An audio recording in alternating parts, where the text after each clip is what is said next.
ECIC, your export risk partner.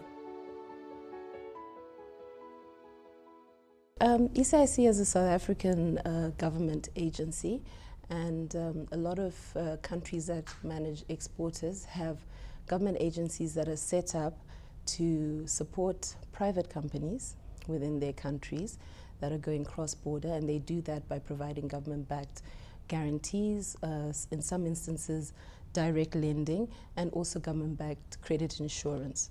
So as the ECIC, our mandate is to support the exporters of capital goods, services, as well as investments into the rest of the world. Mm-hmm.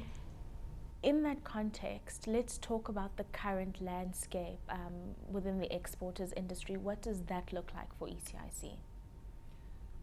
For us, it's quite exciting. Being a part of the business development team, we are aware that a lot of South African companies are not familiar with ECIC and its offering.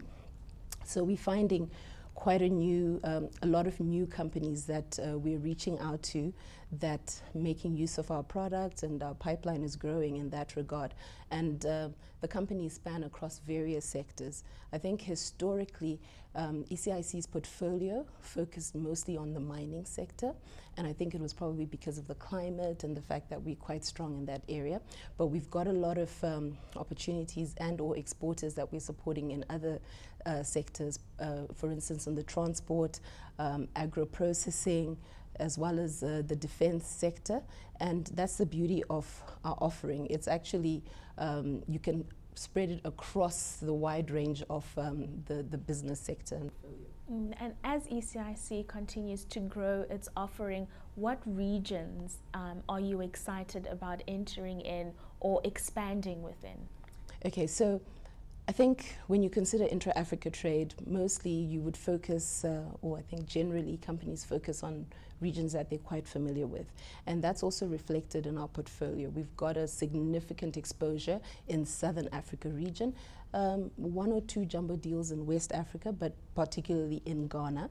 So what's exciting for us, we have expanded into Francophone Africa, and we have opportunities as well that we are actually pursuing, and some South African exporters that have been shortlisted for transactions there, and we're hoping that they're successful and it will give us an opportunity to cover them in those regions.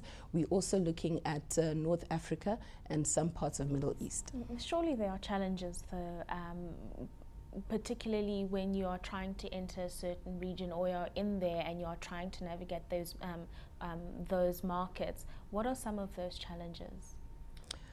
I think historically, or some of the feedback that we get with regards to the exporters themselves, some of it's understanding the business culture in the new markets. It's also about familiarizing yourself. So for instance, if you go into Francophone Africa, they have a different legal structure. They call it the harder system. So it's something that one has to study and also become familiar with. You cannot execute your projects in isolation. As ECIC, we cover 50% minimum South African content, and we also expect at least 20% rest of Africa content. So it requires one to partner with the local partners on the ground. So if they're not familiar with who are the reputable players in those sectors and in the new markets, it may pose problems for them in terms of who to partner with. I think other challenges, but for me, not so much, because I think the language barrier is, I think that argument, if you consider the Chinese and the footprint that they have across the continent, they're not hindered by the language barrier, but that does come up in some of our engagements with exporters. And also, I think the high export minimum SA content that we can support. If you compare with international export credit agencies, their minimum thresholds are a little bit lower. They're mostly around the 35% mark. So I think those are the challenges that our exporters face when they're going into the new region. ECIC, your export risk partner.